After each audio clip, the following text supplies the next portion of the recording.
all of them. Okay, up there. cool.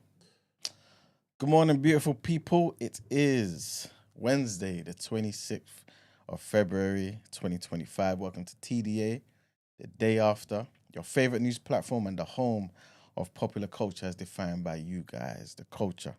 And of course, we are hosted by the very best, like we are every blessed day. Good morning, Brent. Good morning. Good morning. Good morning. Good morning, TDA community. Good morning, family. Good morning, everybody. Yes, good morning. All right, who's in the chat? Where's the roll call? Sarah, Energy, Gin and Gist, Natty, Nine Ether, Igor, Imi Snooglo, Bex, DCF Mux, Davina, TT, Abimi, Paul Wal, Brickavelli, Mr. Ashlows, Priz, Abby, Appia, Mother Booth, Ghana Greatness, and SLM86. Oh, good morning, Dr. Manny. Good morning, everybody. Good morning, good morning. Happy Savior's Day, everybody. Happy Savior's Day to the nation, to the brothers and sisters in the nation who've been putting in the work since 1930. You know what I'm saying? Did you not promise a nice little education on Savior's Day today? Oh, yes, why not? Well, I could have given that any day of the week, man. But today No, is it. you had promised something yesterday, Yeah, no? yeah, yeah. No, but I'm just saying, I could have obviously spoken about it any time in it. But Okay. today would be, I guess, the fit day, man. But yes, it's Savior's Day. Could be no interruption. But yeah, it's essentially Savior's Day, for those who don't know, is probably the most important day in terms of commemoration in the Nation of Islam, innit? It marks the birth of Master Farad Muhammad, you know what I'm saying, who came to witnesses of North America to give a message, to give information, to educate, to wake up the dead, the blind, the deaf, and the dumb, you know what I'm saying, who had lost their name, their religion, their God, their way of life, their folkways, their mores. And it happened and he was born February 26, 1877. And so basically this particular day is the day that basically is celebrated in the Nation of Islam every single year. So yeah, that's essentially what happened, man. Amazing. That was what you promised. What do you mean? No, that's just a little something. I can tell you more information if you want to. I just you know how people are. People sometimes are not ready for the information or don't care for the information. So obviously I don't want to be bombarding people. I'm not trying to proselytize and stuff like that. You just have to do the research and see from the good work in it. But essentially that's basically what happened. Okay. You know what I'm saying? Master Farad Muhammad was born February 26, 1877, like I said. And he came to America by himself, traveled 9,000 miles, man, to give black people a message. A lot of the time people, again, I don't want to kind of digress, but a lot of the time people criticize the Nation of Islam and say, oh, it's not Sunni Islam, as if, again, I just want to speak positively, as if basically that's the only way, you know what I'm saying, or the correct way or the perfect way to wake up people. You know what I'm saying? Islam has been there since the 7th century, but there were black people in America. And yes, some black people had Islam, the Orthodox way. But that wasn't what woke up the people. There has been no greater movement in the history of Black America that's woken up, I think, and this is just my humble estimation, right? Black people and has had the impact that the nation had. And again, that started with Master Farad Muhammad, you know what I'm saying, who came and made himself known July 4th, 1930. And that's the inception of, so that's another important day as well. That's the inception of the nation, basically when everything started as well. But the spark occurred basically the following year in October, I believe, when he crossed paths with the most honorable Elijah Muhammad, who was obviously just Elijah Poole at the time. You know what I'm saying? Only had a 3rd grade education. But around that time, even what I should say is prior to that time, Master Farad Muhammad would basically just maneuver, motivate from place to place and just move without observation, man. He was very, when someone's just kind of understated and only chooses to make themselves known at the appropriate time, innit? You know what I'm saying? And so he was in Detroit, actually a place in Detroit called Black Bottom. So it's like the slum of the slum, you know what I'm saying? And that's basically he would go from door to door, basically just speaking to people, selling silks. But that was his way to wake up people. And so when he was in that conversation with people, and when I say people, black people, he would then tell people about he'll tell them about where they came from and say the stuff you're eating, for example, or the stuff you're wearing, how you look, the things you say, you know what I'm saying, how you live your life. These are things that are so far away from how your people back home lived. You know what I'm saying? He woke them up and gave them education that they just didn't know. You know what I'm saying? And that's how he basically was able to start the mission. But again, like I said, it was July 4th when he made himself known to the people. And that's when you have the inception of the Nation of Islam. But like I said, it was the following year, after a few meetings of the Most Honorable Elijah Muhammad's wife, going to some of these meetings. Because again, some of these meetings were starting to take off, right? People were starting to hear what he was saying, gravitating to the message. And one of those people was his wife. At the time, the Most Honorable Elijah Muhammad was, like many black men at the time, like lacked purpose. You know what I'm saying? Lacked any sort of guidance. He had a family and everything, but he was heavily like a drunkard at the time, innit? And so his wife eventually got him to go. He goes, and that's when everything changed, because he took the message. Prior to that, though, as well, because they came from the South originally. You know, a lot of black people back then came from the South, innit? And they obviously maneuvered, you know, the early 19th century up into like the northern parts of America. He, again, like a lot of black people, he had like a proper background in the Bible, innit? And in church. So when he heard the things that Master Fard Muhammad was saying, he was able to kind of cross-reference in his mind and say, wait a minute, this sounds like this sounds like this sounds like that. You know what I'm saying? That's basically, I won't go into the story too much, but that's basically how they came to, how he came to recognize who Master Fard will inevitably be in his life, and I guess the role he'll play in the awakening of black people in America, first and foremost, but the world, innit, at large. And that's basically how the Nation of Islam started. 1934, I should say, Master Fard Muhammad basically departed, and it was left for the Most Honorable Elijah Muhammad to take the reins and give the message to people and awaken them. And he most definitely did, you know what I'm saying? But I think it was in the 50s where obviously the message permeating all over the place, different cities, different places within those cities, into the jails, you know what I'm saying, into the hoods and all those places there. And that's when it came into the heart and mind of the great Malcolm X, you know what I'm saying? But then a few years later, 1955, Savior's Day, funny enough, 70 years to this day, the message came into the mind and the heart of somebody who would go on to be called the Honorable Louis Farrakhan. And I think the rest goes without saying, man. What happened after that, man? But again, like I said yesterday, there's been no organization, no movement, no spiritual movement, no collective, whatever word you want to put in the gap, right, that I think has been as influential as the Nation of Islam. Like, seldom do you get like so many powerful brothers and sisters that come from one place. You know what I'm saying? You get Marcus Garvey, obviously from the UNIA. Obviously, of course, if you know the history, you obviously speak about people like Deuce Muhammad Ali. You talk about Stokely Carmichael coming out of a different organization. You talk about Huey P and them coming out of Black Panthers. But to have so many people impact the world, Muhammad Ali, everyone says he's the greatest, the nation. The Most Honorable Louis Farrakhan, the nation. Malcolm X, the nation. You know what I'm saying? Elijah Muhammad himself, the nation. So again, I think the work just goes without saying. But anyway, without me just going off on one, that's basically Savior's Day. It's about commemorating the day that Master Fard Muhammad was born. February 26, 1877. Amazing. And he shares the same born day with Abimi. It's a birthday today. Big up Abimi. Big up Abimi. So that Mr. Farad, Muhammad. Mr. Farad. Mm-hmm. Where did he come from? From the holy city of Mecca. He came from Mecca.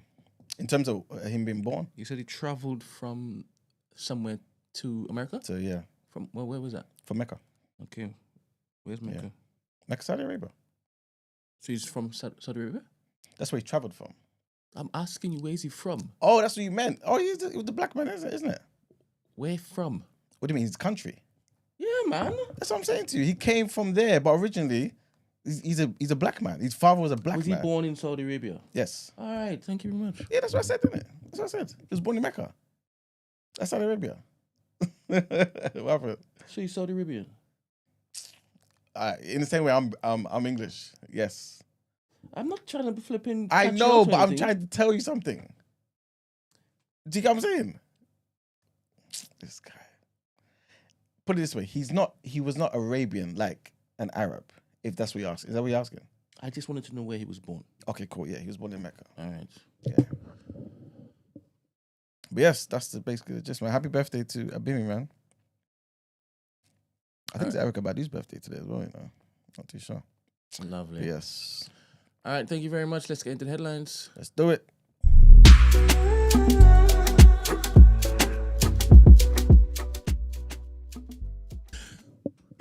Not serious. All right, people. So our first headline. A Ukrainian government source has said that Ukraine has agreed terms with the United States on a crucial minerals deal. There's been no confirmation from the US side yet, but Donald Trump said on Monday evening that his Ukrainian counterpart would like to sign the minerals deal with me. That's what he said, right? Once signed, the deal could unlock a new long-term partnership between Kiev and Mr. Trump's White House after weeks of tense exchanges. The source said that there was a plan for the document to be signed very soon. Ukrainian officials have said that Kiev has agreed a framework for an economic deal with the US, which will see them trade rights to rare minerals in exchange for continued aid. The deal sets out the terms to create a new fund to invest in Ukraine's minerals, rare earth materials, and other valuable natural resources. More granular details about the new partnership are expected to be fleshed out in coming discussions.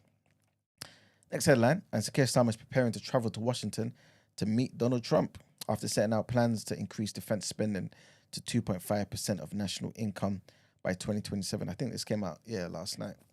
On Tuesday, the Prime Minister said he will cut the foreign aid budget to boost the military, basically, to fund the military boost, which is a move that was welcomed by the Trump administration, but labelled a betrayal by development charities. What happened, Brent?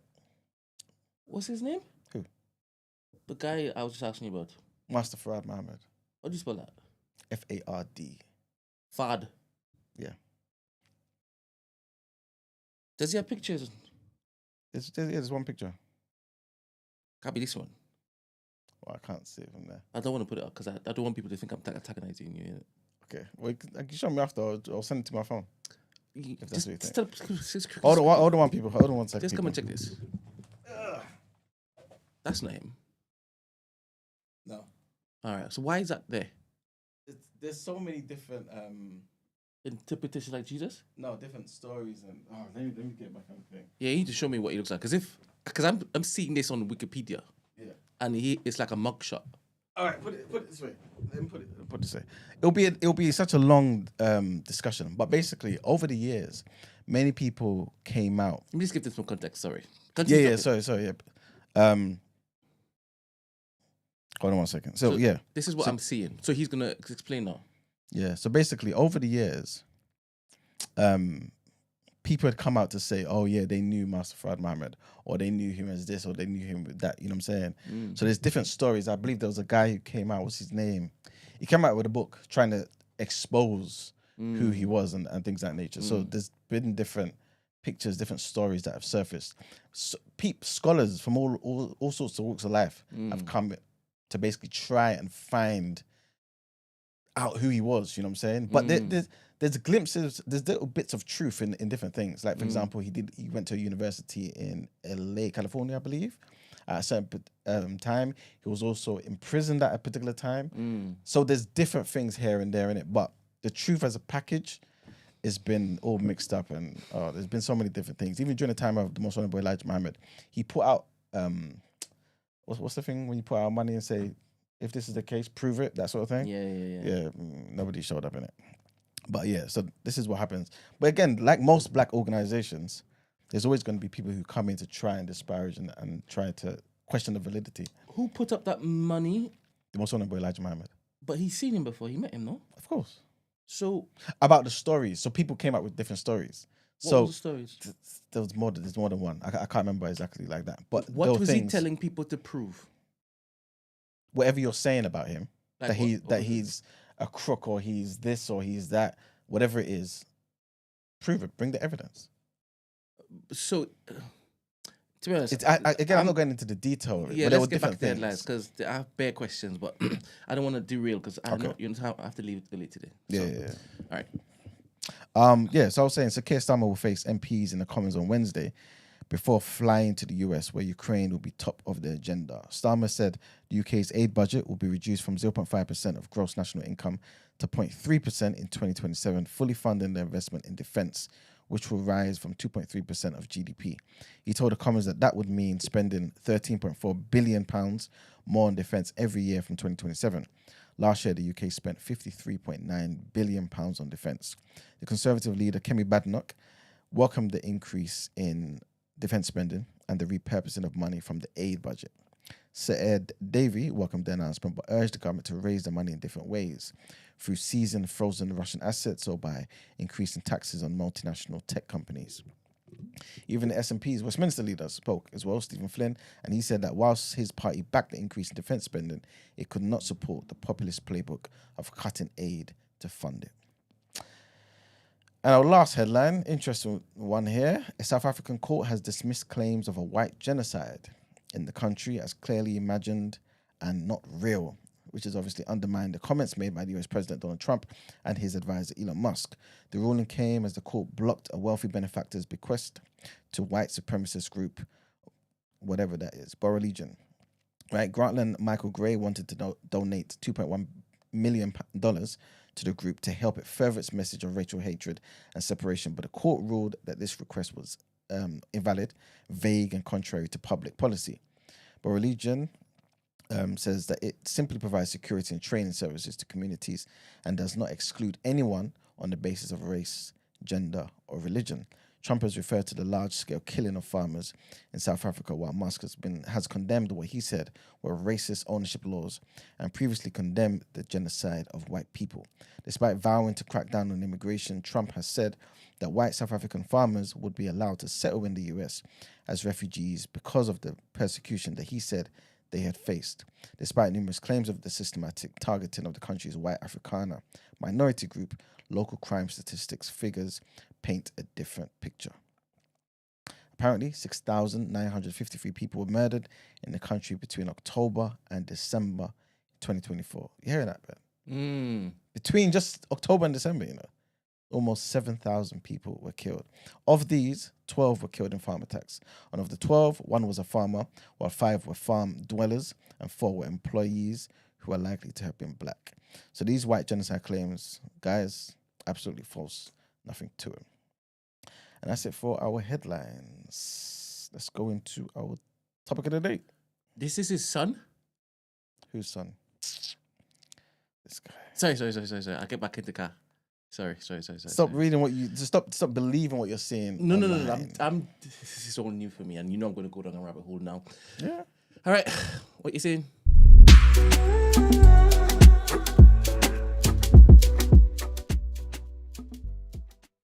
Okay.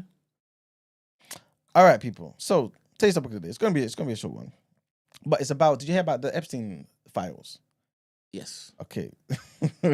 So basically, I'll just read some of the article. But essentially, what's happened is a new whistleblower has come out to basically say, surprise, surprise, that the FBI has been deleting key evidence in the Epstein case. I'm trying to get this article up, but for some reason it's not working. This might be the Mossad or somebody trying to sabotage what I wanted to say to you people. But basically, what it is, sorry, give me 1 second.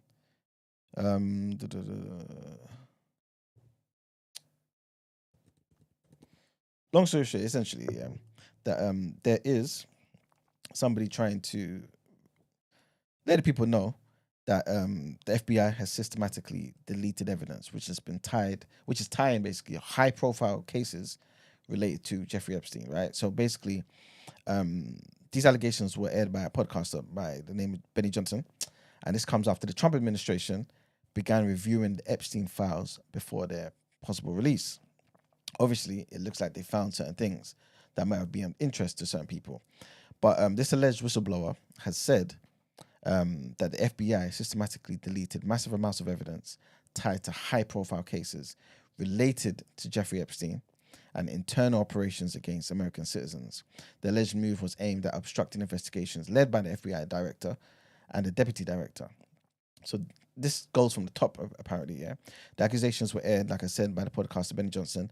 FBI have not issued any comments on the allegation. Donald Trump has promised to release highly classified files related to the assassination of JFK, as you guys know. Also, his brother, the Senator Robert F. Kennedy. Also, Dr. Martin Luther King, and a bunch of different things. So apparently, based on what they're saying, they will look into this and release information based on this. So this might be the reason why, if this is true, the FBI is trying to get rid of certain information in it. So, long story short, the question is, Brent, what do you think they are hiding? Do you think it could be, if this is true, do you think this is just people's names, or do you feel like it's less so about the people involved, but more so about how deep Epstein was in certain conspiracies? So what's the question? What do you think the FBI would be hiding? Names. Just the names. I don't even know what these files look like and whatnot, but I'm guessing it's names and what they did and evidence that they did said thing. Do you feel like it could be more? Do you feel like it could be about who Epstein is? So, you know, he was linked to the Mossad, right? Oh, as in his connections to Israel. Mm-hmm. Yep. Do you feel like it could be more so about that? Do you feel like it could be the names? So obviously, I'm just kind of going down a particular road. He's framed certain people, right? So his loyalty will obviously be to Israel, innit? Yeah. So he's framed certain people that have come to his island, used the influence. We can say the files would also be the compromise that he had on people. Okay. Yes. Exactly. So people like Bill Clinton, who allegedly frequented the place, right? Yeah. He's used those things, obviously, do what you just said, to then push the agenda of Israel. Yeah. I don't think it's disputed that he was connected to Israel. Yeah, 100%. So all the compromise that he had, it would have been used for different purposes, but I guess it would all track back to Israel's agenda. Well, the major things, I'm guessing. I don't think everything would have been, because he would have used it for personal gain anyway. But the most compromising that actually affected the stability and running of the country of America, then I do believe. That's insane. Yeah. Because what they're saying is, well, again, this is all alleged. Obviously, he had all his properties were filled with hidden cameras, potentially capturing powerful figures and compromising situations and stuff like this, right?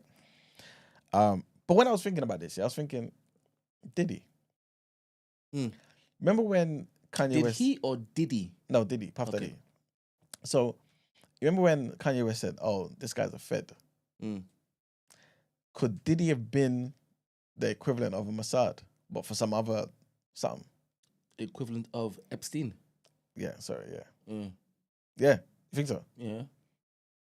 What's his work? Who's he trying to help? Sorry, what are we doing today? Are we just running down conspiratorial avenues? 100%. Based on these files, basically. That have been deleted. I'll answer your question. But before that, let me ask you a different question.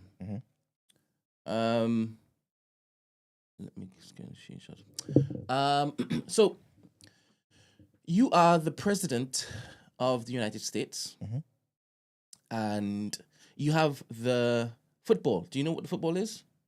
The football? No. It's a briefcase that has the mechanism used to put the code in to basically release all the nukes. The bomb. Okay, yeah. So you got the football. And in this football, you got two cards.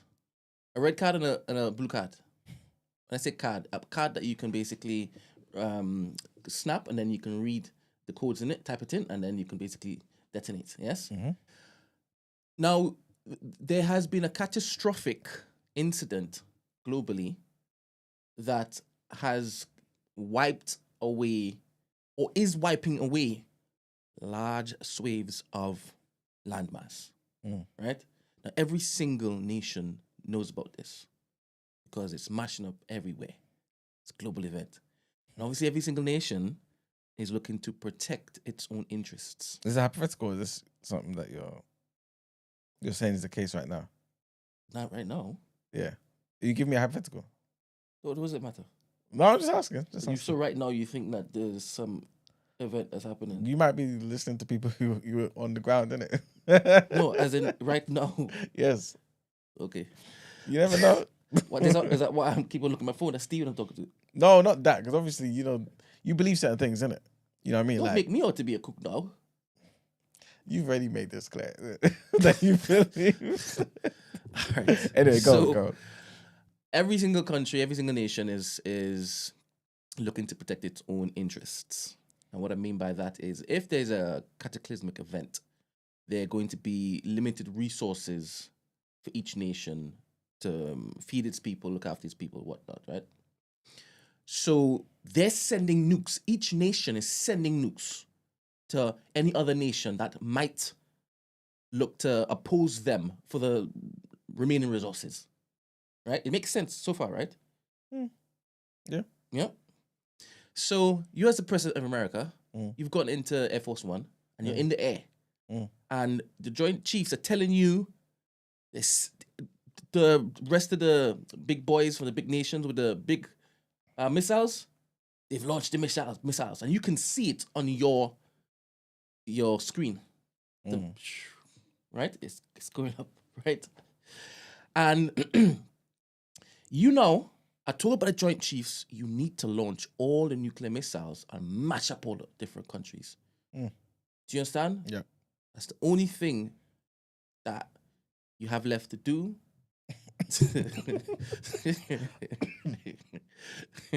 Bear in mind, you're in the plane and you're going to a place in America that you've already built an underground bunker. And it could hold thousands of people, right? Okay. So you're on your way there. Cool. And this can survive, this underground bunker can survive a nuclear attack, yeah? And then somebody walks in, Brent walks in, and Brent's like, what are you doing? No, I'm not saying what you're doing, to be honest. I'm just hearing you talk, because you're there telling me what you're about to do. Yep. But then you say, what every single president, what every single person thinks is in this football is one part of the story. The next part of the story is the blue card. And nobody knows about this blue card. This blue card has this hidden ability of the same network that you have around this globe to send an EMP pulse. So an EM pulse, because it's electromagnetic pulse. So EMP, a global EMP, to shut down every single missile that's currently in the air and also every single electronic device on the planet Earth. Okay. So it just shuts everything down. Bang. Right? Obviously, this underground bunker has its own generators and this and that. That's cool. That's good. But everything else. But this would dead all of the nuclear missiles that's currently moving to different countries, including your country. And including the one I would send as well. You're not sending anything. You haven't. The red one is for you to send it all. The blue one is for you to not send anything, but to stop do everything. the pulse. Okay, cool. Right? Okay, go. But bear in mind, the pulse would shut down the ability of the people who are going to this particular bunker to come out after the nuclear thing is finished and now rebuild. What the hell? That's not good, man. So, you have a choice. Do you choose the red or do you choose the blue? Red.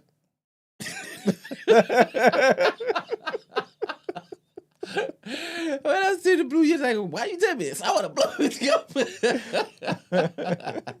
Why would you choose the red? I mean, all right, you know what? Let's go down these two paths, yeah. if I chose the red, I feel like, put it this way, the chief aim, I think, of being a human being is to stay alive in it, right? You need to, Self-preservation. basically, Okay. right? If you're stuck in this bunker, EMP is gone off in that. Wait. Let me specify the bunker. Okay. It's an underground city. It has everything. It even has fake meat. How long the supply is going to be available for? To be honest, they've got their crops and stuff growing there.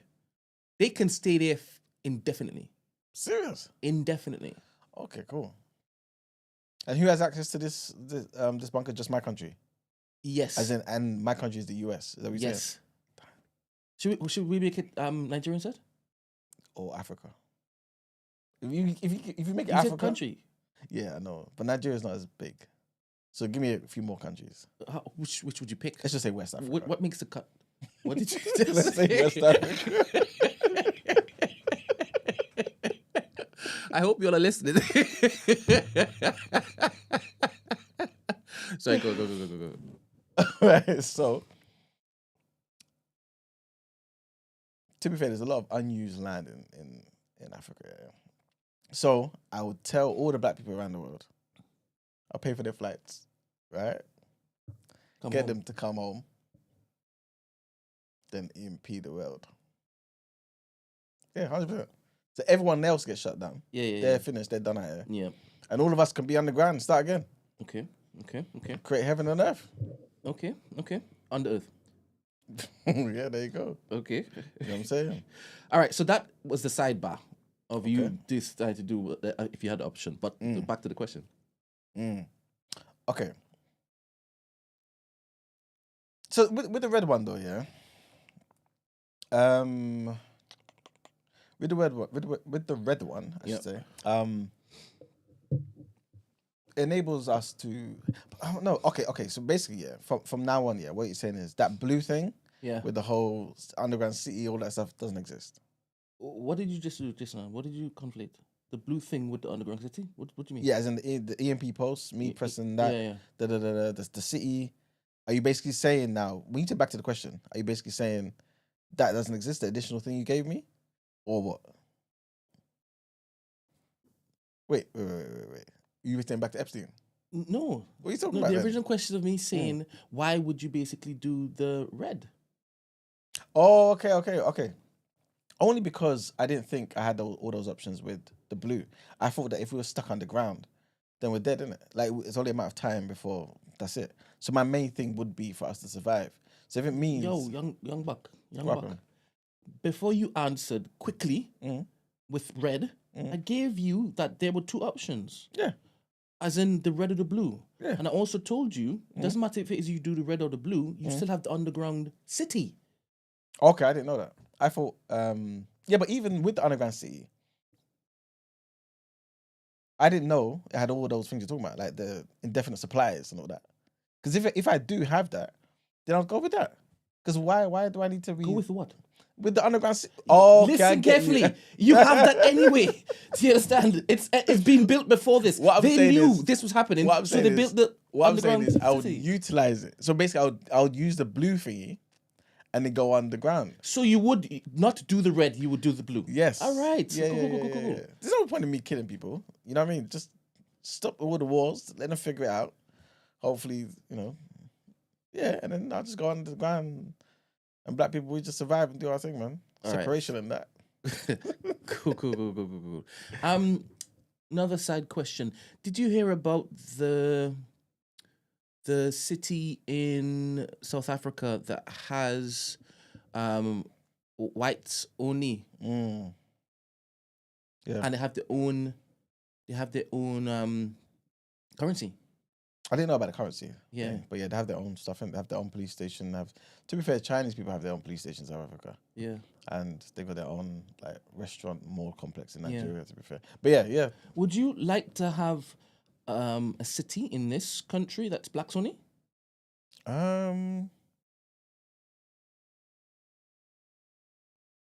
Yeah. So you don't mind that they have a city that's whites only in South Africa? I do mind. Talk to me. They shouldn't be there. We shouldn't be here. Yeah, I know. But we're invited here. And also, everything they took from us just yesterday, they talked about. Just just yesterday. yesterday, they talked about, 100%. But just yesterday, they talked about returning some of the bronze uh, ornaments and things that was stolen from Nigeria and stuff. Yeah. So I just say that just to say they're returning things that they stole from us. Yeah. They stole everything from us. This is the reason why we're here. Yeah. You know what I'm saying? Thieves. Exactly. The South Africans didn't go to bloody Netherlands and Europe to go and steal their land for white people to be there. Yeah. No, white people went there, colonized, killed, all sorts of stuff. Yeah. And they still want to be there and talk about, oh yeah, you know, we deserve to have our own thing. No, that's not where you're from. You know what I'm saying? Like, no, Africa is a land for indigenous people unless you go through the proper channels, like every other nation, I believe. Does the nation advocate and promote us going back to our motherland? The nation of Islam. Yes. Yes and no. The reason why I would say no is only because it's not like it's pushed like, oh yeah, we need to all migrate back to Africa. No. The Honorable Elijah Muhammad speaks about it in Message to the Black Man, saying we deserve our just due in America. You know what I'm saying? Because we built America, black people built America. So if it is that we can't live together properly and we have the rights that everybody else is afforded, then we should have our own land in America though, because we built up America. You obviously know the history. You know what I'm saying? 400 years of free labor. That's insane. It's the reason. It's one of the biggest reasons why America is a powerhouse today, because it had that infrastructure that for free. You know what I'm saying? On the backs of black people. This is again the reason why black people are campaigning for reparations.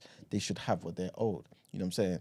But the nation doesn't talk about begging, and I'm not saying reparations are begging, by the way. I'm just saying it doesn't talk about asking for welfare, doing all this sort of stuff. Just give us what's due, and we will do for self. We don't need you for anything. And he also speaks about the fact that going back home, like African people have fought and done certain things for their own land. We've been away for 400 years, isn't it? So why should we necessarily, not in a bad way, but just logically, why should we go back to go and try and take from people who have been there? You know what I'm saying? Like, if we want to go there and share and live together, beautiful. But we shouldn't do it necessarily and lose what should be rightfully ours in America. Is A Message to the Black Man a letter that's turned into a book? No, it's a book. I wouldn't say it's a letter. I wrote a very long letter. Yeah. How many pages? Roughly? I can't say, maybe 500. And what summarize it in a sentence? It's a book that gives information to black people in America about the things that they lost in the 400 years being in America. So it gives them information about who they are, who the original man is, you know what I'm saying, who God is, how to get yourself from this position of being nothing in society to being upright people, you know what I'm saying, and developing yourself and do for self, you know what I'm saying, economic empowerment, self-determination, all of those things, like a blueprint for all of that. When are you going to write an updated version of that book? Do you have plans to? Not at the moment, no. Do you think that you have the requisite developed or evolved thought to be able to write an address like that? If God empowers me, I could do anything, man. So if I felt as though that was something on my heart to do and everyone needed to get that message, then 100%. If I have that thought in mind, it's because I've been equipped to do it, the job. You know what I'm saying? So I'll do the job.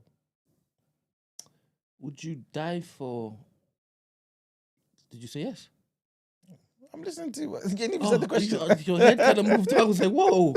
Whoa. Let me say the name first, isn't it? Would you die for any of them?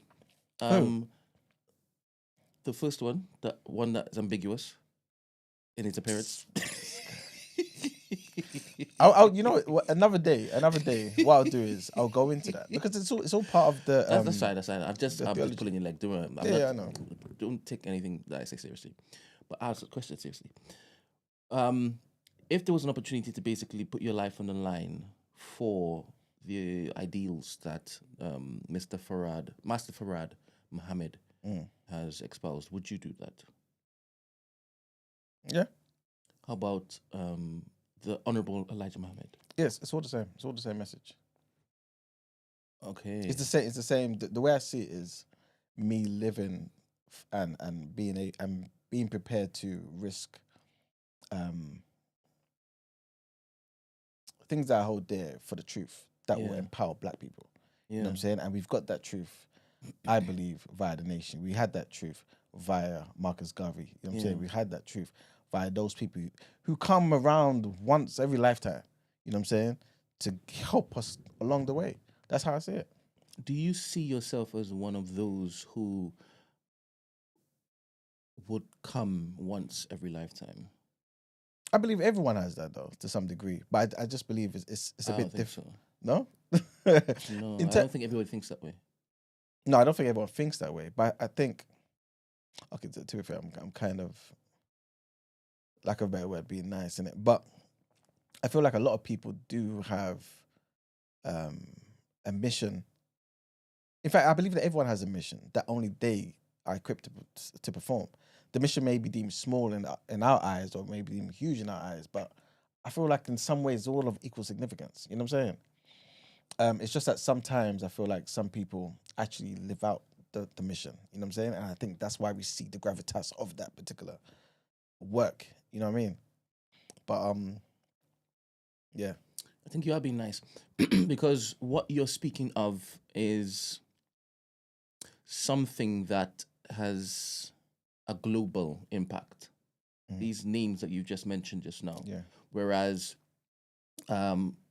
somebody can just want to be a great mother because they didn't have that example growing up. And that could be the most important thing to them, but that doesn't have a global impact. But sometimes we just don't know that though. So for example, maybe it's not the best example, but just because you mentioned mother, look at someone like Mother Teresa. Of course, that was a global stage in it, but I don't think when she started, she had any of that in mind. It was just, let me just help orphans in this one small village. You know what I'm saying?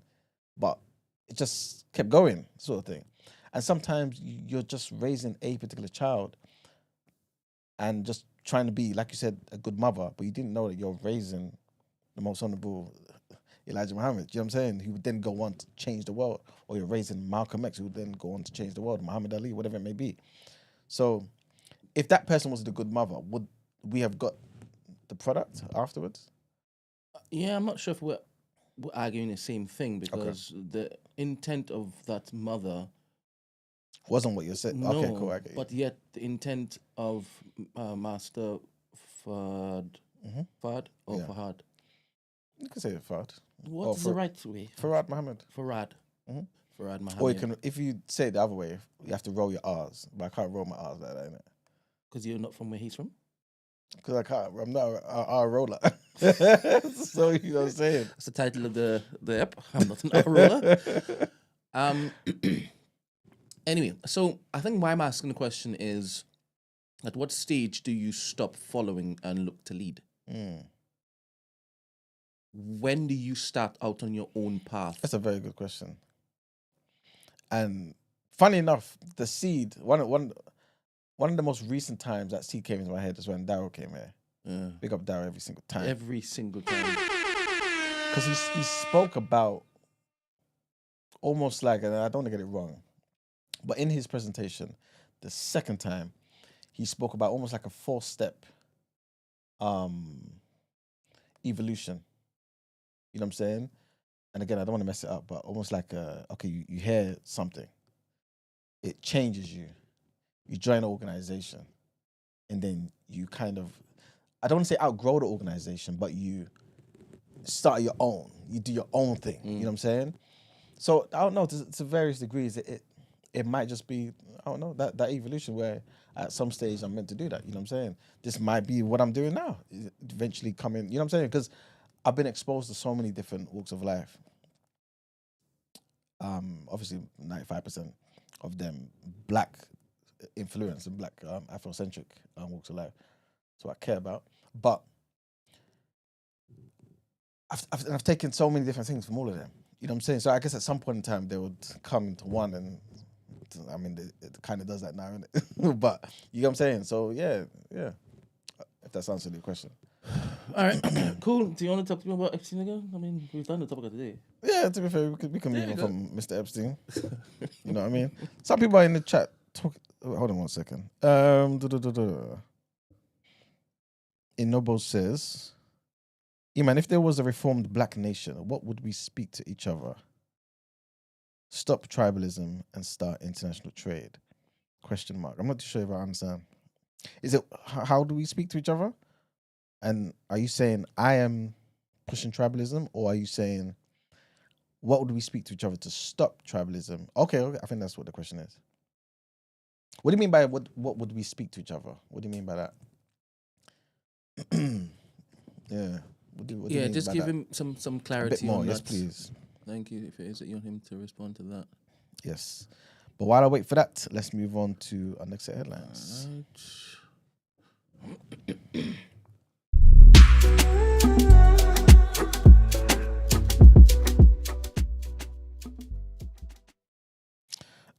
Oh yes. In fact, I think he or she has actually did that earlier on. It says, "Could you imagine linking up with all the black people around the world without a common language, though? We don't need to have a. Why do we have to have a common language? You know what I mean? I mean, there's always been some sort of lingua franca, innit? When you're kind of trading with different people, some sort of common language in that regard. But what's lingua franca?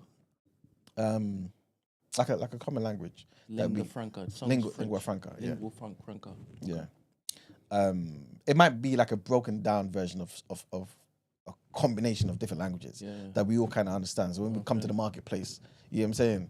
People from different worlds can communicate. But that we might have that. But again, some of these things are just organic. You know what I'm saying?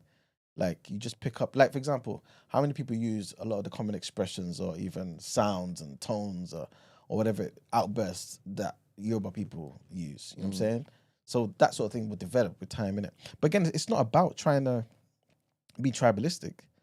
You know what I'm saying? Like all these things that we're talking about have been there for like thousands of years. Black people, prior to Europeans coming to Africa, people socialized, people traded, people did all sorts of stuff. They built civilizations. We had powerful nations, man, throughout Africa.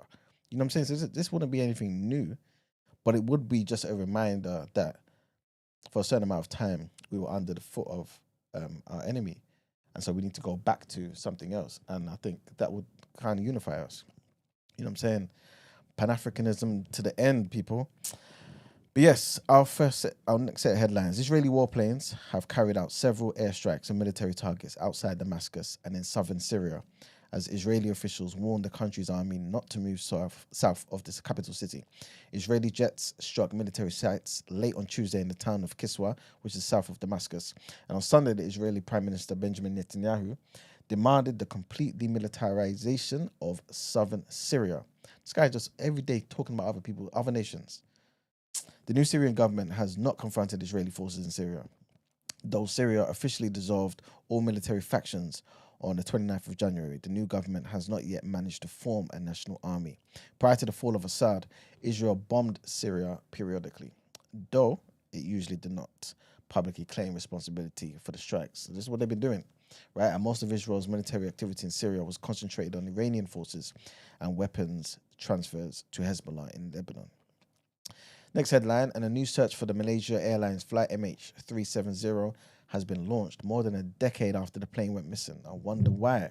Maritime exploration firm Ocean Infinity has resumed the hunt for flight MH370, which disappeared in March of 2014 after taking off from Kuala Lumpur, bound for Beijing. The plane, with 12 crews and 227 passengers, has never been found, and the reason for its disappearance is still unknown. I think, Brent, you spoke about this plane one time, innit? What's that? This plane, the disappearance of this plane. What is it called? The MH370. Yes. Yeah. So Is that what you're talking about now? yes. What did it say? They're basically saying they're resuming looking for it. Yeah. All right then. 10 years Got more later. information?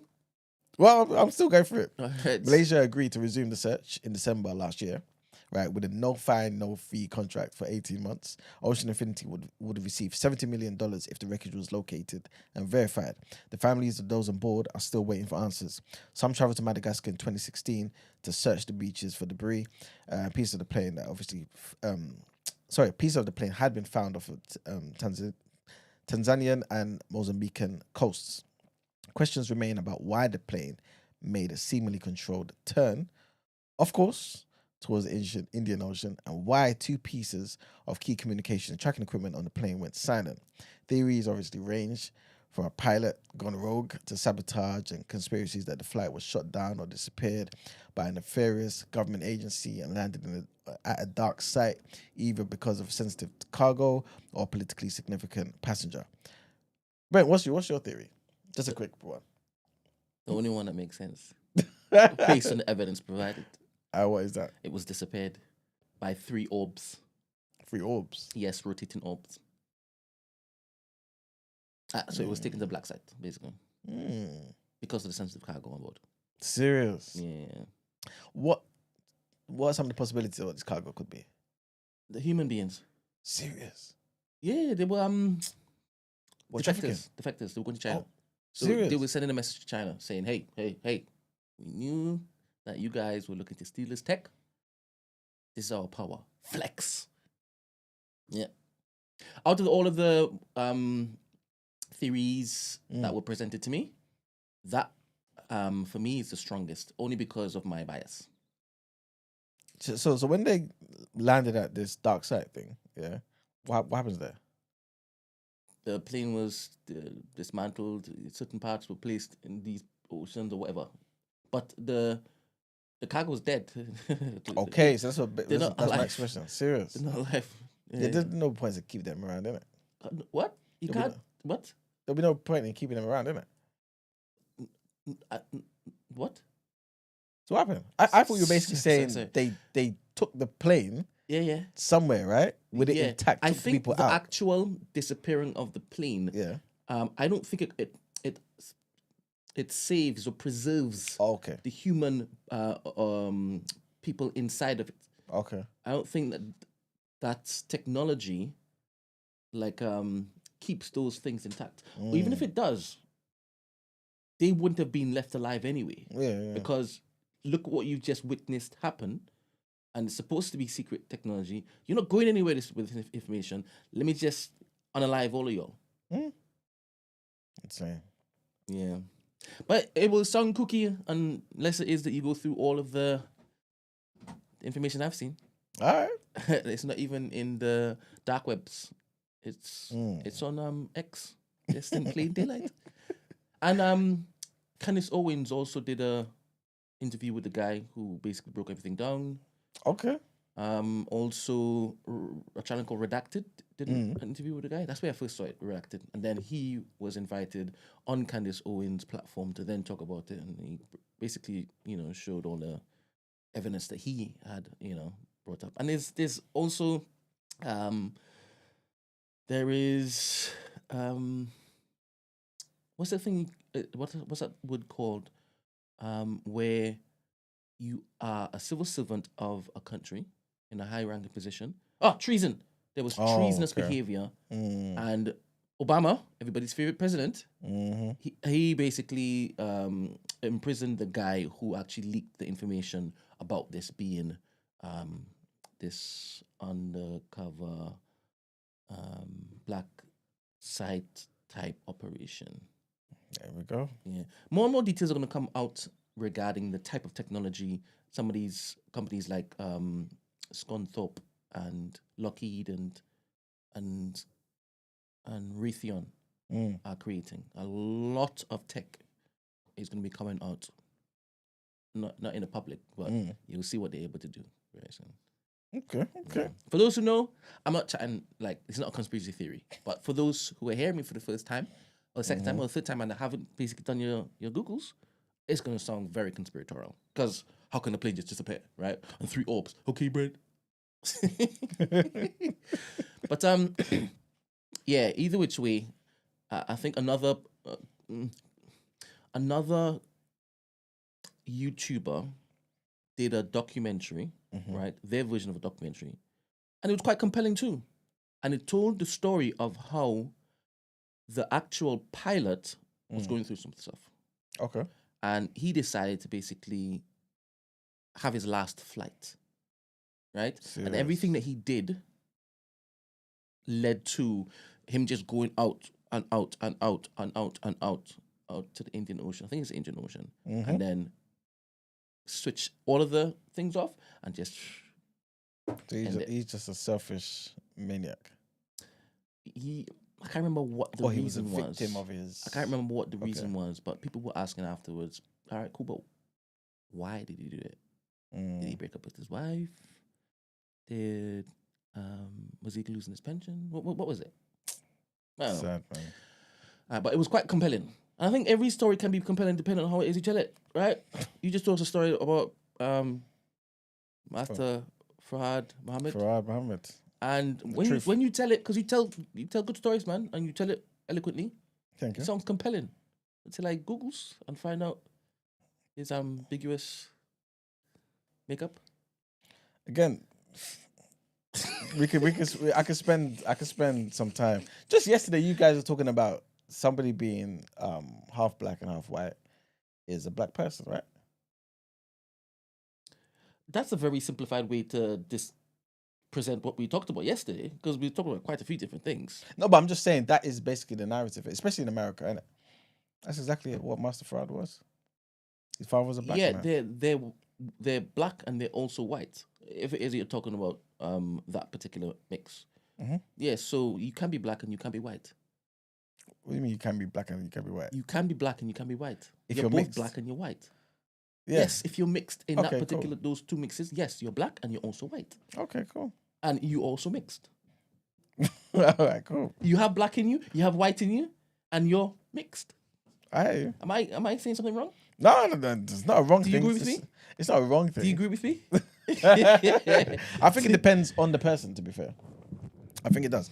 And again, I've said this on the show a couple of times. Sometimes I go back and forth because I base it on examples of real life people, right, who have been black and maybe had a white dad, or, you know what I'm saying, i.e. many of the slaves, Frederick Douglass, Booker T. Washington, you know what I'm saying? But these are black men. Bob Marley, these black men, you know what I'm saying?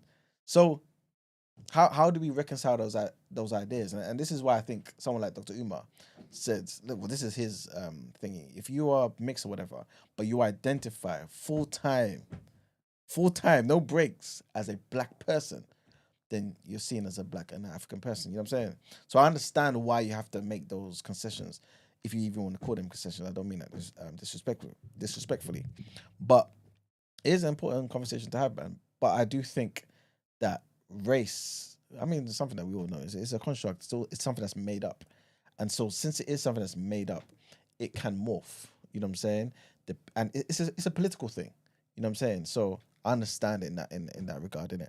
And this is why Master Farad Muhammad saw fit to come amongst the people in that way. Because back then, how many people hear black people and think, oh, this is somebody that I should pay attention to? You have to understand, people back then, in the early 1900s, man, black people in America, after all the things that had happened for 300 to 400 years, even to this day, you see the colorism. They don't even like.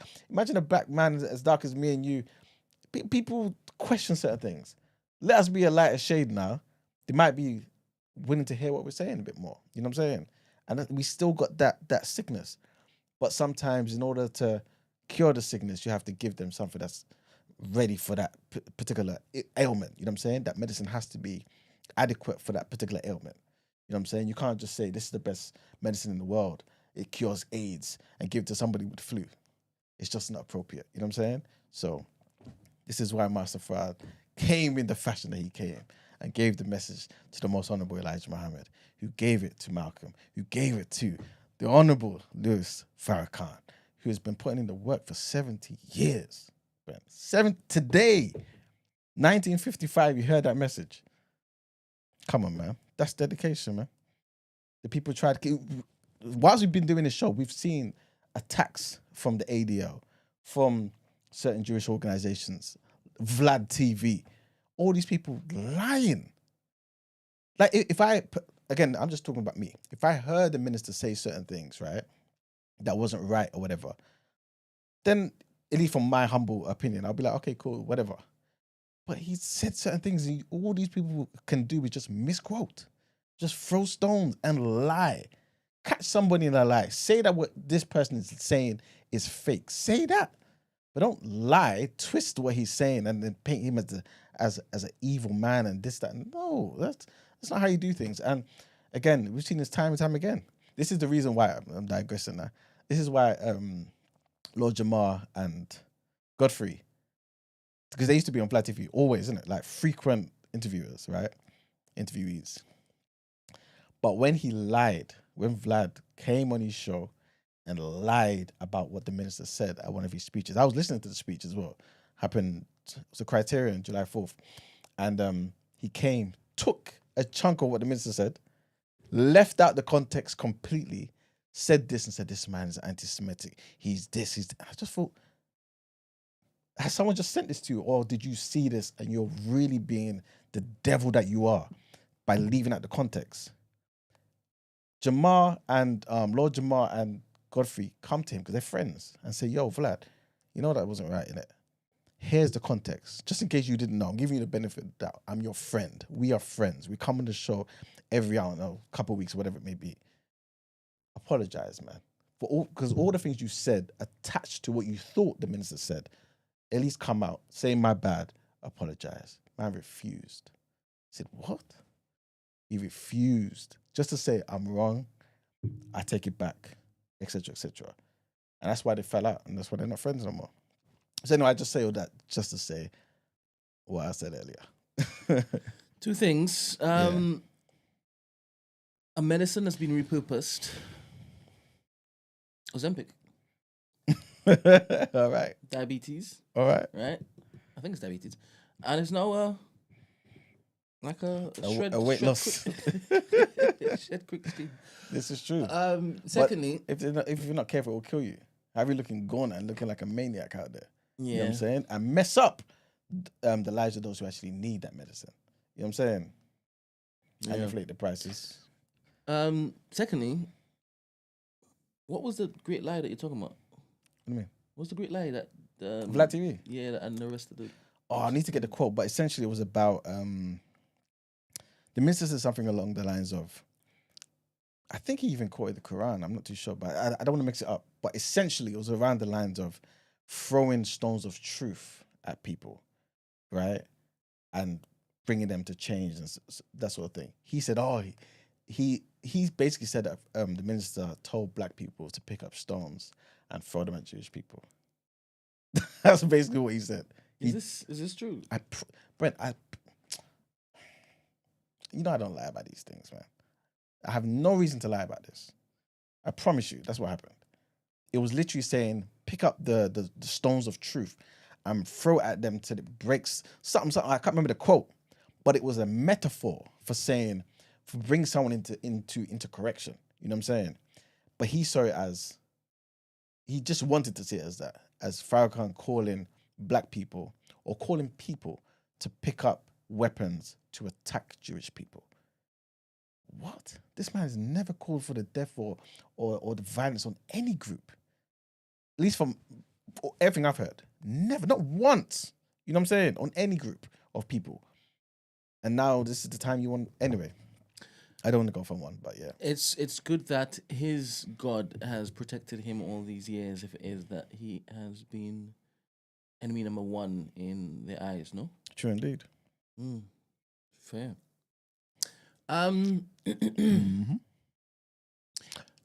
What did you think about white people? The minister? Yeah. That's a broad thing. It's like asking... I know it is. Let me just try to bring down the specificity to a level in which it is I'm interested in. Yeah. There's a particular thing that I remember him saying about white people. Okay. That he had said at a particular time, but he had walked it back a bit. Okay. What is that thing? I thought you were gonna tell me. Can you imagine? Because I did. Okay, it was something to do with devil. Devils. Yeah. No, you need to tell me. Honestly, I can't make up something. Has he ever shared that he thinks that all white people are devils? In the nation, the belief before. Sorry, I shouldn't say it that way. But what was said a lot of the time before is that yes, but it's not a case.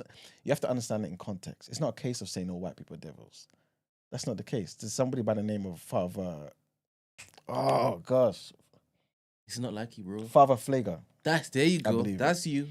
He's been a tight friend of the minister. He's at every Saviour's Day. Yeah. I saw him last weekend. He's a white man. He's a Christian man. He's a reverend. He's a father. They even brought him on stage on the weekend, talking about his commitment, talking about how he's been a friend, a loyal friend of the minister. The message is not that white people are devils. It's not. This is what's pushed. It's about context, though, Brent. Every single indigenous group that you go around the world that has felt the wrath of European imperialism, European colonialism, has referred to their enemy as devils. Context. You don't wake up one day and just say, oh, you people, it doesn't work that way. It's based on the experience. Just like in the Bible when it says, year of what? The synagogue of Satan. That's not saying Jewish people are satanic people. That's not, no, it's basically, this is Jesus' words, by the way. It's Jesus' words. You see what I'm saying? So you have to put certain things into context. You know what I mean? All right. But yeah. A few quotes here, right? You should be familiar with these, right? And I think this speaks to the context in which you're talking about. Okay. All right. One. But obviously, I can't speak for the minister, innit? So it's just you based in asking questions about me. So I can't speak about the minister. And if this is something that is out there, then I'm pretty sure the minister's probably spoke about it already. So there's probably a reply, innit? I'm just saying that just for context, innit? Because I can't speak about, you know what I mean? Should I read it? Yeah, you can read it. All right, the first one. The Hate That Hate produced 1959. Have you seen that television documentary? I believe Mike Wallace brought that up as well when he spoke to the minister. But yeah, go on. Farrakhan, then known as Louis X, delivered a speech indicting white people. Yeah. I charged the white man with being the greatest liar on earth. Mm-hmm. You could not. I'm allowing you to basically give the ad-libs on this one. No, I remember it. That's charged the white man with being the greatest drunkard on earth. I charged the white man with being the greatest murderer on earth. That speaks to the context in which it is you were speaking about. I think a lot of people who have been oppressed would say that about their oppressor. Of course. All right. That's why I said to you, you go anywhere on the face of the earth where there's been indigenous people to that particular land, when they've come into contact with European people or white people, whatever it may be, who have come there to colonize, to rape, to kill, to pillage, to steal, still remain there. SA, for example, right? This is the reason why people talk this way. This is not a Farrakhan thing. This is not a black people. The Aborigines say the same thing. The Native Americans say the same thing. You see what I'm saying? Anyone would say that about their president. The Asians say the same thing. I'm not making this up. Ask your Asian friends, Brent. You know what I'm saying? To be honest, to be given that title, that award as the greatest drunkard. They're drunkards. There are drunkards. There are many drunkards, but you are the greatest. Number 2, Meet the Press interview 1997. Why are we going through all of these? No, it's just 3. Okay, sorry, go on. I will stop if you want me to stop. No, I'm just wondering why. Because remember, I can't speak for. Yeah. I know you said it a couple of times though. You know, I'm just saying that though, innit? When asked about Elijah Muhammad's teachings that white people are blue-eyed devils, okay, you talk about the context of that. Farrakhan responded, "Well, have you not been saints in the way you have acted towards the darker people?" Sorry. Have you been saints? Sorry. Let me say it again. Well, Because I see you just you took your pen up and you're making notes. No, Just to correct me. That's fine. That's fine. Correct I'm me. reading the thing. Well, I don't need to refer to notes. you know how I am. pluck. Well, you have not been saints in the way you have acted towards the darker peoples of the world and toward even your own people. That's profound. And that was him looking to defend Elijah Muhammad's comments about white people being blue-eyed devils. Fair. Number 3, a speech in Milwaukee, August 2015. Do you have a day? Yeah. Farragut stated... Do you have a day? 2015? Okay. No, I didn't hear the date. In relation to 1997 and 1959. It's only because I didn't hear the date. So when you said the other day, I was thinking, the other day he spoke. Because you did, hit it. This guy. Anyway, go on. All right. Speech in Milwaukee, August 2015, Farrakhan stated, white people deserve to die. And they know, so they think it's us coming to do it. Do you want me to make a comment about that? Now we can leave it there if you want. You can go on to the next. No, but part of to the me, show. to me, that's easy. That's basically just speaking to the fact that, again, this is not a case of all white people. When people talk about white supremacy, the minister has always spoken about white supremacy as a structure, as something that is there, inbuilt in regimes to systematically bring down and devalue the lives of people who are not white, who don't fit into that. That's always the context. Remember that. Secondly, it speaks to justice. It speaks to God, for example, being a just God, saying, for the wrongs you do, you get this. And so what, if that is from the minister, what that is saying is basically, to me, that in life, you get the thing that you deserve. The thing that you inflicted on somebody else, be mindful that it may come to you. So the reason why people want to continue to oppress black people is because the likelihood is black people have been the most oppressed by them. So if there's going to be some judgment from God, it will be via the people who have been most oppressed. That's why they hate us. But they won't apply context. They'll just see it as, this is somebody who wants to hate. Again, the minister has not called for the death of no groups of people. No, nothing. You know what I'm saying? They can't get him on something that's true, so they make something up. Okay. Before we move on, does the NOI touch on other races? This gets me thinking how countries like South Korea and Japan deleted their history. Touch on other races in what capacity? In what capacity? I mean, it may mention other races, just for example, in context. So when speaking about Japan, again, one of the most famous clips from the minister is when he was speaking with Mike Wallace, who brought up that first clip that Brent brought up. Mike Wallace has that kind of name like Mike Jones. Go on. But he was a very famous American journalist, does documentaries, things of that nature. So I think it was called 60 Minutes with Mike Wallace. I think that's what the name of the show was. And he had the minister on the show. And that's when he questioned the minister himself about that particular speech. Right? He played it back to him. He said, do you remember? He said, well, of course, I wrote the speech. You know what I'm saying? 1959, Okay. I believe. And asked him about it. And then he provided context. So if people want not Emmanuel's explanation, like it's online, you can listen back to it. But it's in that same speech where, and I mentioned all of this because of the whole thing about Japan.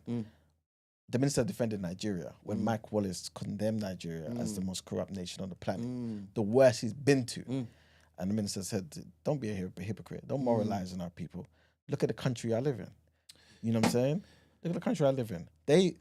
Nigeria never spent their resources trying to develop bombs to go and destroy and disseminate negative, all types of nonsense in Japan. You know what I'm saying? Hiroshima, Nagasaki. None of them, no. It's the place that I live in. The place you're telling me I have equal rights. The place that my people went to go and fight in a war for, and over there couldn't eat with the same people on the same side. This doesn't make sense. Why are we even having this discussion? You know what I'm saying? Yeah, this man is being called the devil. Why? Because he holds up a mirror to America. That's what he does. You know what I'm saying? People don't like what they see, so they condemn the man holding up the mirror. That's what it is. I've decided before the year ends, I'm going to empower you to start on your path. I'm going to basically create a platform for you, give you the resources to have at least 2 hours uninterrupted where you can speak to the nation, speak to the world, right? And people can call in and interact with you and your ideas, but you must be empowered. And everybody's heard me. And when I give my word, as long as I still have breath in my lungs, And you will, Brent. It You will have be. breath in your lungs. it will be done. Forever. All right. All right, let's move on. Where we going next? Let's go to the People's Journal briefly. All right.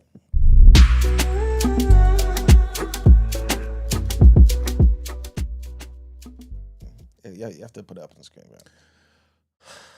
All right, so I'm going into the People's Journal, people. Welcome to Sorry, the People's before you Journal. continue, Okay, what's I going on, like Brent? I like when the family rebuke us and then they change their mind and let us know what they really think. Hold up. What happened Our there? good friend Mr. Dominic Reed, shout out to you. We were introduced to you yesterday and you had scathing things to say about a few people. I'm not sure who it was. Good morning, sir. It wasn't Emmanuel though. Dominic Reed says, "Good morning to all. Great show today, my TDA people. Great intellectual balance. Ooh. With free thinking, provocation, and thought-provoking conversation. You see what happens on Wednesdays, bro? Apologies for my thoughts yesterday. You are forgiven. I forgave you yesterday, to be honest. In fact, you didn't do anything that I would be like, you've done something wrong. I welcome critical, takes. Yeah. I welcome critique. I welcome free thinkers to basically lambast me or praise me. I welcome it all. Speak freely. Maybe that me problem. No, bro, you're good. You're good. Maybe another platform might tell you, yeah, you got a problem. No, but that's I've said that yesterday, didn't I? No, I did. Yesterday was yesterday. But with all the from BBC, LBC to NBC, black people as a whole need your platforms like this more and more. My friend, appreciate you, my sir. friend, this coming month, there will be an announcement. We just get started, baby. Yes. Stay tuned. Getting started. Stay tuned, man. We're cooking. But I appreciate you, bro. Yes. I don't know how old you are. If that's your picture in the profile picture, I don't know how you found us. But No, welcome. because the information has no age limit. Has man. no age limit. You know what I'm saying? No. Truth has no age limit The truth does not discriminate at all. You know what I'm saying? unless So, it's from a white man's mouth. is it truth? It's not. He pollutes it. Too much. All right, I'll dial it back. People's Journal. People's Journal. All right, people, welcome to the People's Journal, where I give you the news from an economics point of view. There isn't much to talk about, but there is a lot to talk about, if that makes sense. Rah. So, Nah, I have to put this on one up as well. okay, It's true, but I like it. Brent's putting It's the something type right on of the truth I don't screen. like. It's exclusionary. It's too specific. Out. Maybe it's a lucky day, man. It's Savior's Day. You know what I'm saying? So, I've been empowered. All right, then. All right. So the first thing I wanted to mention here, unfortunately, gotta be the bearer of bad news. It's gonna be a lot of things going up, right? In terms of bills, come April. Water bills for households are due to go up in England and Wales by £10 more per month on average, right? There's gonna be a lot of variation depending on the company as well, right? So the annual Southern water bill will jump from 47%. 47% to £703. I'm saying that again. Southern water bill. If you get your water from Southern Water, the annual bill will jump 47%. Cool. That is mad. Insane to £703. Anglian Water, those customers, they're going to be paying 19% more. So again, on average, it's gone up £10 more per month on average. But just be mindful, innit? Just be mindful. This is what, unfortunately, we're going to have to be going through come April. That's also the case with the energy bills. So yesterday I spoke about this as well. Ofgem putting the cap So that's going to be going up to, the cap is 1,849 come April. And that would mean that the annual average energy bill for a household using a typical amount of gas and electricity, you guys not changing anything, it'll go up £111 a year. So that's energy bills, water bills going up. Council tax is likely that the tax you're going to be paying to your local authority will go up from April as well. Again, we know this is what happens. Big up Sadiq Khan for doing that, and big up you guys for voting for him or not voting for an alternative. You deserve it. So council tax, that's what's going to be happening. Unfortunately, it's going to be going up. Of course, that does vary from a local authority to local authority, right? And where you are in the country. But again, just be mindful. I'm pretty sure if you haven't got it already, you probably will get your new council tax statement for the year in it, 25, 26, in your emails and your post soon. So that's going to be going up. Car tax as well. So the standard rate of tax for cars registered after April 2017, that's going to rise by £5, but still something, right? So it's going to go up to £195 a year. According to the IAC, you may pay less or more if your car was first used before 2017. So double check, right? Again, it's not the biggest increase, but it's still something. That money could have been used for something else. You know what I'm saying? It shouldn't go out of your pocket. Broadband, phone, TV license, all of those things likely going to go up. The new rules, and I'll tell you what the new rules are. Basically, there's rule changes, which have been introduced by the telecoms regulator this year, and it means that mobile and broadband providers must now tell customers in pounds and in pence about any price rises. So they're not just going to hit you with the 3.1% increase. No, they're going to tell you in pounds and in pence and make it very clear about any price rises, as well as when they occur as well, right? These new rules typically apply to new customers, right? So keep in mind basically your bills and those things if it goes up, and no disrespect, but if you're near the overdraft line, right, be mindful so you're not getting charged by a bank as well, you know what I'm saying? Depending on obviously when these people take out the money from your account. So for example, under the new rules, someone who's got a mobile SIM only account, right? Sorry, only contract with EE, for example, they're going to see their bill go up £1.50 a month, which is like £18 a year. But they should make it clear to you, right? Especially if you are a new customer. That aside, stamp duty. So the big taxes now. House buyers in England and in Northern Ireland will start paying stamp duty on properties over 125k in April. Before, it was 250k. I'm pretty sure I went through all of this before when we spoke about the budget, and also when we were going through what's the word? What's the M word again? Brent, what's the word? When Is it M? Yeah, when everybody was giving their I don't know why it just jumped out of my head. When they're talking about the parties, when we're talking about their parties, their manifestos. Okay. Yeah, basically we spoke about it back then, but obviously just as a reminder, from April. So if you're trying to complete on a sale or something, right, or trying to buy something, try and make sure you get it done ASAP. So from April, first-time buyers currently, they pay no stamp duty on homes up to 425k. That's going to drop down to 300k from April. Anyone starting in search for a property now would likely struggle to move before the stamp duty changes, of course, because we're basically at the end of February now. So you only got like a month, right? But if you're already in the process, make sure these people don't waste your time, right? And tell them don't waste your time. 100%. You know what I'm saying? Don't waste your time. Facts. And obviously the hidden tax rises, you know what I mean? Those things that the government puts in certain places to make sure you don't feel it, but you are being taxed 100%. Stuff like freezing the tax thresholds. Again, I spoke about that many times, right? And also, yeah, that's basically the main thing. You know what I'm saying? Freeze the tax thresholds, you get increase in wages, you pay more tax. It's as simple as that. You may not feel it, but you are feeling it. And yeah, that's basically the ways that we're going to be feeling slight changes or big changes, right, come April. So again, water bills are going up, energy bills going up, council tax going up, car tax going up, broadband, phone and TV license going up, stamp duty, hidden tax rising. That's pretty much it. There's no point in me talking about the other things. They are not as important. I can speak about them tomorrow. But yeah, that's pretty much it for the People's Journal. All right, then. Before we go on, Rico Thomas said you said before April. I probably did. I probably said before or at the end of March we'd have an announcement. Yeah. The thing is, when we make plans, God laughs. Or the devil.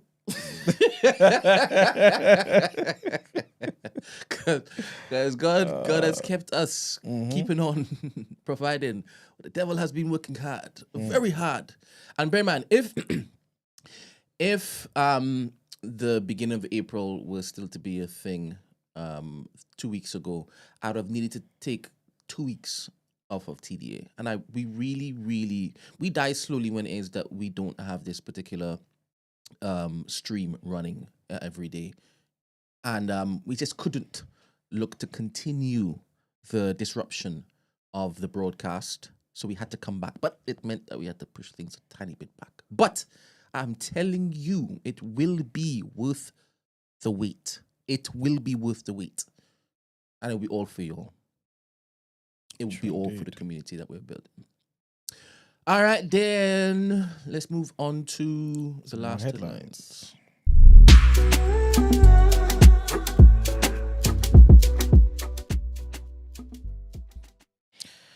All right, people. Last set of headlines. Israeli warplanes. Sorry. Got the wrong one. A strike that would have caused significant disruption on the Elizabeth line has been postponed, people. ASLEF, which is a union for a lot of train drivers and people on the railways, have called the line's drivers out of strike, right? And they made the announcement on Tuesday afternoon. So ASLEF has planned 4 24-hour walkouts over the next fortnight in a dispute over the same old things, pay and working conditions, right? Earlier this month, the drivers overwhelmingly rejected a 4.5% increase that would have increased a typical salary by $3,261 to £75,726 a year, and that will be for a 34-hour, 4-day week. On Tuesday morning, and obviously the newspapers are saying it like this to make you feel like they're bloody unreasonable. Yeah. But on Tuesday morning, MTR said that it had made an enhanced offer that included the drivers earning 1.5 times their normal rate for working on the rest day, right? But it has not budged on the 4.5% pay rise figure. Life above, budge, do not ever change. He's incapable of change. This guy is a terrorist. I want him in the studio though. I want him in front of the mic. Yeah, man, I want to see if it is gonna roll that up, he's a sharp, like in real time. He better be. Because you know, a lot of people type sharpest. Budge, I want you in the stew. I want you in the stew, bro. It's gonna make up all excuses, man. This guy You know what I'm is. saying? He needs all the awards, man. Anyway, Where's Greek, man? I have my own theories. But I'll call him soon. I hope they haven't taken him. Nah, impossible. Impossible. Unbranded. He can't be taken, man. Impossible. Big up Greek. All the time. Trigger one on this one, man. Big trigger one on this one. A young mother was fatally stabbed with a zombie knife in front of her 3-year-old daughter on the family day of Notting Hill Carnival. I'm pretty sure you guys know about this. Cher Maximan, 32, had been enjoying the carnival with her friends and her family, children on 25th of August on Sunday last year. And then somebody by the name of Shaquille Thibu, who's 20, is accused of stabbing her in the groin after she was knocked to the ground while he was in an altercation with another man. He's denying her murder. A crowd of hundreds splintered, and then him and 2 of his brothers, Thibu, and his 2 brothers who are on trial alongside him, basically facing separate charges, had an altercation with at least 2 other males. Thibu lunged repeatedly at a man called Ajay Isaac. Is it Isaac Ajay? And it might be, I don't know, but obviously the Ghanaian. But yeah, Mr. Isaac recoiled, and the pair bumped into this woman, Miss Maximan, who had been crouched chatting to her friends as they sat on the ground with their children. In those moments, she grabbed hold of this guy, Thibu's coat, and managed to get partially to her feet. Thibu then raised the knife directly towards her and deliberately thrust it towards her, stabbing her in the groin. And then she passed away 6 days later in hospital. Sad, man, sad. And our last headline, trigger warning on this one as well, man. Health experts have said that an unknown illness, first discovered in 3 children who ate a bat, has rapidly killed more than 50 people in northwestern Congo over the past 5 weeks. So the interval between the onset of symptoms, which include fever, vomiting, and internal bleeding, and death has been 48 hours in most cases. These hemorrhaging fevers symptoms are commonly linked to the known deadly viruses such as Ebola and Marburg and yellow fever and things of that nature. But researchers have ruled these out based on tests of more than a dozen samples collected so far. So saying this is basically a new thing, right? The latest disease outbreak in the Congo, in the Democratic Republic of Congo, began on January 21st with 419 cases recorded and 53 deaths. The outbreak began in the village of Boloko after 3 children ate a bat and died within 48 hours. These have long been concerns about diseases jumping from animals to humans in places where wild animals are popularly eaten. The number of such outbreaks in Africa have surged by more than 60% in the last decade. This is what the World Health Organization said back in 2022.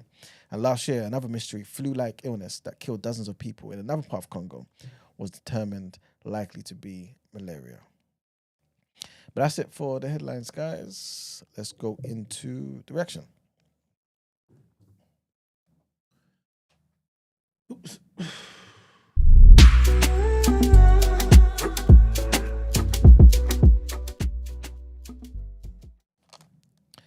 All right, people, welcome to the reaction. Obviously, there was some games. Let me not say obviously, but yeah, there were some games yesterday. Just wanted to read out to you guys. Brighton beat Bournemouth 2-1. Crystal Palace beat Aston Villa at home 4-1. Fulham lost to Wolverhampton Wanderers 2-1. And Chelsea banged over Southampton 4-0 at home. And the only other thing I wanted to share with you guys is this clip that Brent's going to play here. Basically, there was a face-off. There was an altercation. An altercation. There was everything. This is one of the most Ghanaian things ever. As in, I've won on yeah, 100%. Maybe you bank your DNA goes back to Ghana.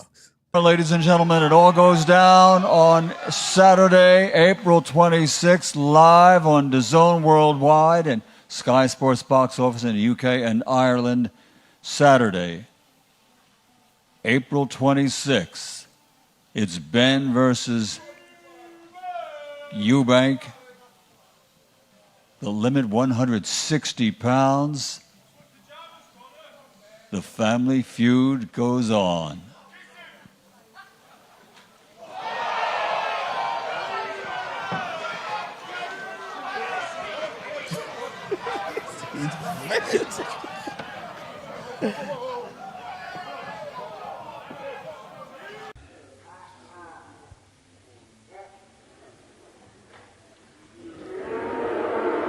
Here they are, ladies and gentlemen. Diabolical, man. Diabolical. Oh, man. That entire press conference was crazy, man. But again, Eubank is probably... He might be number 1 when it comes to press conferences. You know what I'm saying? In terms of selling fights. Because, no disrespect to him, he's got an amazing engine, stamina for days, right? Skill set is up there to some degree, especially in the last fight against Liam Smith. He really impressed me in that fight. But he's lost every opportunity when he's gone up against elite fighters, world champions. You know what I'm saying? Hence him not having a belt, right? But when it comes to selling fights, when it comes to making money from boxing, this guy's number 1. And I think he's just doing what his dad did to Connor's dad. You know what I'm saying? He's just continuing. Nigel Benn couldn't take it. And the thing is,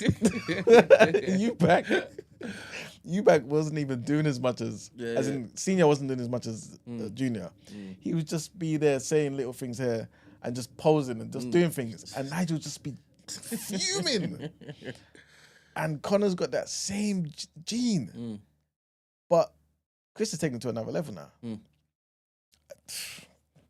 So who's going to win? Do you know what? A part of me thinks it's going to be Conor Benn, Yeah. Only because Chris is going to have to lose a lot of weight. He's coming down in weight. I believe there's a there's a cap on how much weight he can put on as well after the weigh-in.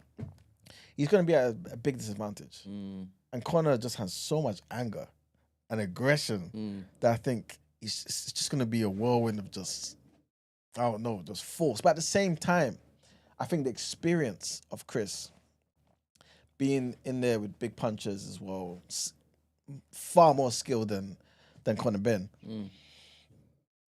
I don't know.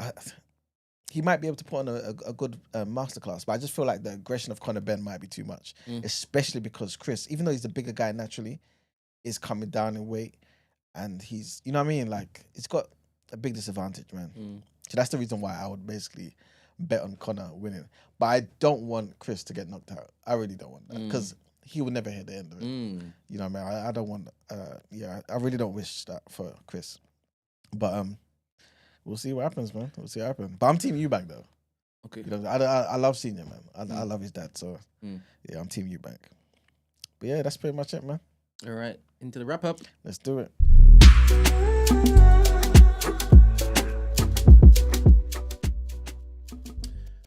All right.